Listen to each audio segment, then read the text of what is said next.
né? E antes de tudo, de você fazer o ID, aí eu até marquei os hinos que a Kátia louvou aqui, o hino de número 15, ele que fala que foi na cruz onde um dia eu vi meus pecados castigados em Jesus. Então foi pela fé que os olhos abri e agora me alegro em sua luz. Um dia nós tivemos um encontro com Jesus. Eu com 23 anos tive um encontro com Jesus, né, na Igreja Batista do Parque Araruama. Com 15 dias vim visitar aqui, não sei se todos conheceram aqui o Eliel, né, que hoje presbítero Eliel, ou o seu pastor Eliel, né, e eu vim para cá, recebi todo o carinho, todo o apoio aqui. Glória a Deus. Eu sentava sempre ali atrás, e como Deus falou comigo ali por muitas vezes, pela sua palavra, através dos louvores entoados, e eu saía daqui para ir para casa sozinho, né, sozinho em pessoa, mas uma pessoa de Deus, e Deus foi salvando toda a família. Glória a Deus. Primeiro aceitou pela fé, a fé foi gerada no meu coração, e Deus deu uma promessa de salvar. Minha esposa, num culto do lar aqui, feito pelas irmãs, na época a irmã Terezinha estava na direção, a irmã Rita na direção, né, outras irmãs que aqui não estão mais, mas foi até a minha casa, realizaram o culto do lar. Minha esposa voltou para Jesus, e Deus foi operando, trabalhando, foi salvando. A Kátia aceitou Jesus, depois acho que foi minha mãe que aceitou Jesus, depois foi a Keila, e por último meu pai, né? Foi a última pessoa a aceitar Jesus da nossa família. 14 pessoas congregavam aqui, e isso é um serviço de Deus que a igreja vai prestando e vai salvando famílias, transformando famílias. E hoje, pelo nosso chamado, Jesus ele deixa um legado para nós obedecermos na questão do ID. O ID, às vezes, não é só a questão de você pegar um microfone e pregar em alta voz, às vezes no culto ar livre, mas o ID é todo momento, é toda circunstância, é toda oportunidade que Deus promove para nós falar daquilo que Jesus fez na nossa vida. Por isso que eu sempre prego que o nosso coração precisa estar cheio de Deus, cheio da alegria de Deus. Manifesta a transformação que Deus realizou na minha vida e na sua vida. A alegria de Deus precisa saltar, formoseando o seu rosto, dizendo: Jesus Cristo ainda salva hoje, Ele ainda transforma hoje, Ele cura, Ele liberta e ainda leva para o céu. Ele não mudou, Ele ainda é o mesmo. Então o serviço cristão, irmãos, ele permanece. Então hoje eu estou com 51. Então nós estamos aí numa caminhada de 28 anos na presença de Deus. Fui dirigente dessa igreja há 3 anos, para a glória de Deus, juntamente com o pastor Geraldo, o pastor Moisés. São experiências que Deus... E olhar a igreja hoje mais madura, né, isso desperta algumas coisas para nossas vidas. É ou não é, irmãos? Desperta algumas coisas para que chamar a nossa atenção daquilo que o legado e o chamado que Deus colocou em nossos corações. Então, Jesus te chamou, a fé foi gerada no seu coração, você confessou Cristo como Senhor e Salvador da sua vida. Deus tirou todo o espírito maligno e toda a perturbação do mal e fez morada em nós pelo seu Espírito Santo. Hoje somos guiados por Ele, e a sua palavra é aquela que nos molda, é aquela que nos alimenta e também aquela que gera fé, porque a Bíblia diz que a fé vem pelo ouvir, e ouvir o quê? A palavra de Deus. Então, quando eu leio a palavra, ela gera fé em mim. As orações que nós fazemos a Deus, ela nos traz intimidade com Deus. Então, essa intimidade e essa proximidade de Deus, que Deus, através do chamado e através de nós darmos ouvido a esse chamado, é Ele que vai nos preparar, é Ele que vai nos consolidar na fé, e Ele que vai nos impulsionar a fazer essa obra ao qual Jesus confiou a todos nós. Quando Jesus fala para os discípulos, repreende chega a incredulidade e fala no versículo 15, ó, agora ide, agora vai, olha, eu vou para o Pai, vos enviarei outro Consolador. Então você precisa pregar o quê? A palavra. Ide por todo o mundo e pregai a palavra de Deus. É uma responsabilidade nossa. Não foi bom quando nós fomos resgatados? Não foi bom quando Deus nos tirou do lamaçal do pecado, da imundície do mundo, e nos limpou, nos lavou pela sua palavra e nos fez assentar mediante a príncipe? E nos deu poder e autoridade de falar o nome da maior autoridade de todo o universo e da maior autoridade de toda a eternidade, o nome de Jesus. E ele diz, ó, tu terás poder, e em nome de Jesus vocês expulsarão demônios, curarão as enfermidades, mesmo que peguem serpente ou comam algo mortífero, nenhum dano vos causará, porque você não vai em nome de homem algum, mas você vai no nome do Senhor dos Exércitos. Aleluia! Você é aquele que gera vida, irmãos. Você é aquele que transforma pessoas. Então recebi o chamado de Deus. Eu tenho o privilégio, você teve o privilégio de ouvir, né, o chamado de Deus. Aí um dos hinos que a Cátia também louvou fala assim, ó, os que esperam no Senhor novas forças obterão. Você não está abandonado. Aquele que te chamou garante o chamado ao qual tem sobre a sua vida. Ele diz, como águias voarão, ou seja, os seus voos são altos. A águia é o animal que voa mais alto na cadeia. E você sabia que a águia, quando ela chega a 40 anos de idade, quando o seu bico já está numa certa curvatura que impede ela de lacerar os seus alimentos, as suas garras já estão um pouco mais flexíveis para segurar a presa, as suas penas já estão mais envelhecidas e pesadas. A ciência diz que ela vai nos lugares mais altos, nas montanhas mais altas, aonde o vento é forte.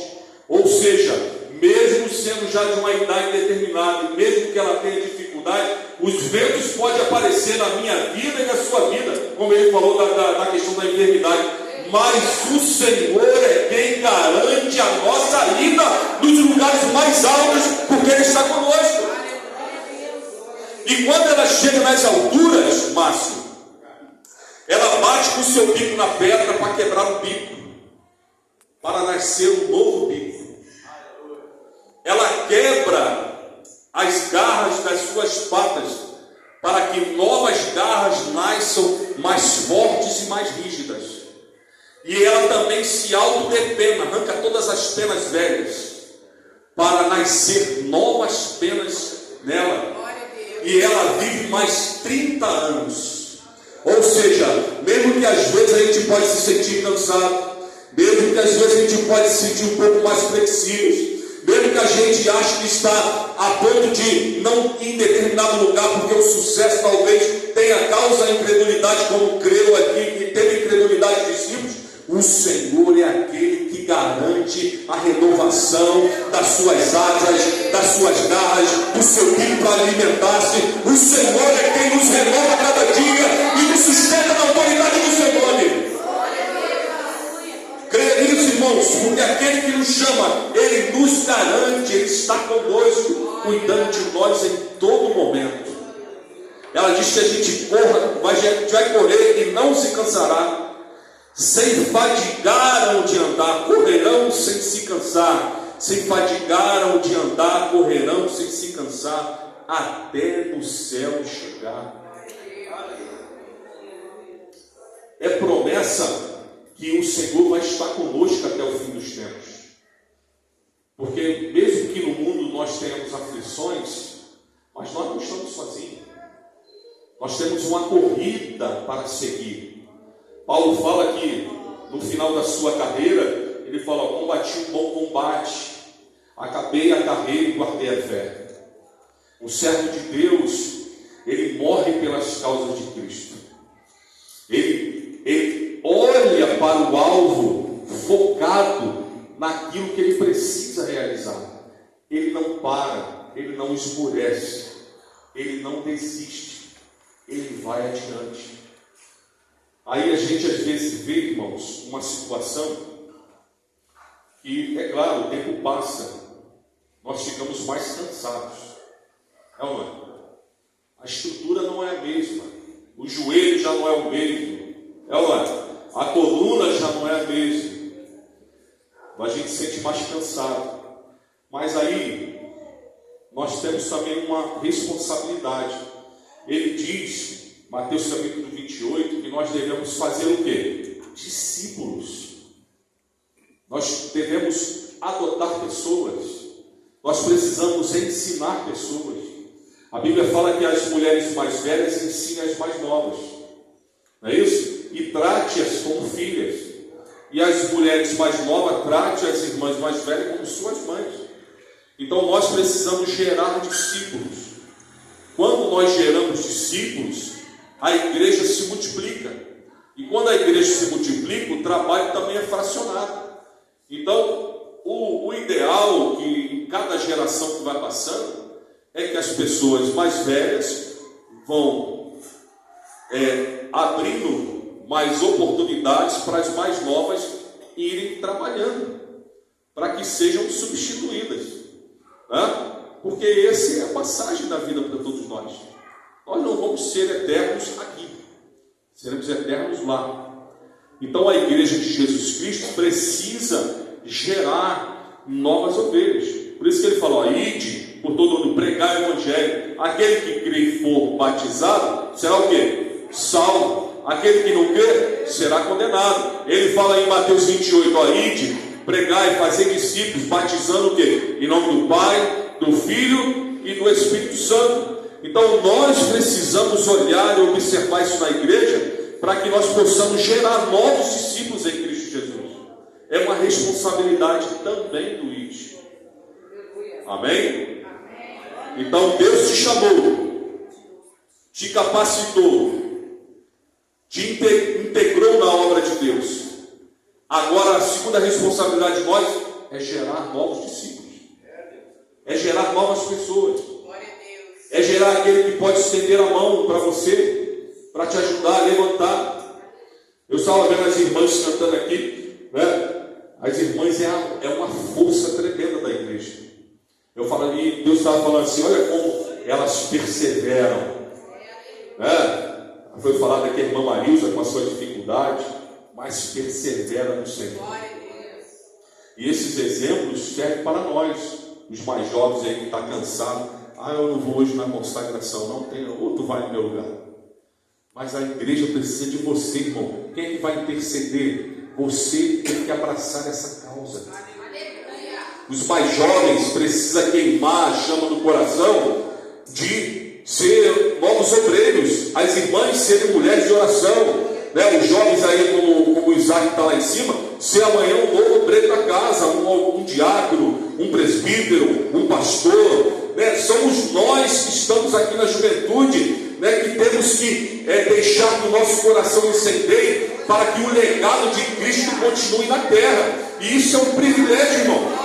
Mesmo com os espinhos, mesmo com as pedras que são jogadas em nós, ou as pedras que podemos tropeçar, mas quando a gente vê uma pessoa liberta em Cristo Jesus, pela palavra que sai da sua boca, quando uma pessoa é curada em Cristo Jesus pela oração que você falou, quando algo acontece de extraordinário, porque foi a oração que você realizou, Deus conta conosco para transformar o ambiente onde a gente vive, porque Ele ainda continua curando, Ele ainda continua salvando, Ele continua transformando. A igreja ainda brilha na terra até o grande dia que Ele vai vir arrebatar a sua igreja. Aleluia! Louvado seja o nome do Senhor. A autoridade de Deus está sobre você, meu irmão. Creia nisso. Ele repreende 3 vezes aqui: vocês não têm credibilidade, vocês são incrédulos. Por que ainda estão incrédulos? Eu não falei para vocês que ao 3º dia eu iria ressuscitar? Porque quando alguém falou que eu fui ressuscitado, vocês não acreditaram? Por que precisou Jesus aparecer a Tomé e mandar tocar no furo das suas mãos ou ao seu lado para que ele pudesse acreditar? Por que os discípulos, irmão, quando Jesus morreu, eles saíram de Jerusalém e voltaram para a Galileia, 153 quilômetros de Jerusalém, e voltaram a praticar as mesmas coisas, voltaram às embarcações para pescar, se eles já tinham uma missão dada por Deus? Então as dificuldades não podem nos fazer parar. As lutas não podem nos fazer parar e nem muito menos fazer a gente pensar a voltar da onde Jesus nos tirou. É diferente, irmão. Hoje você é limpo. Hoje você foi transformado. Hoje uma autoridade de Deus está sobre a sua vida. Deus do céu chamou você e falou assim, ó, você é meu escolhido, eu te conheci, e Deus nos conhece desde o ventre da nossa mãe, porque Ele é um Deus que nos chama pelo nome, e quando Ele chama, o nosso coração se derrete, porque a voz de Deus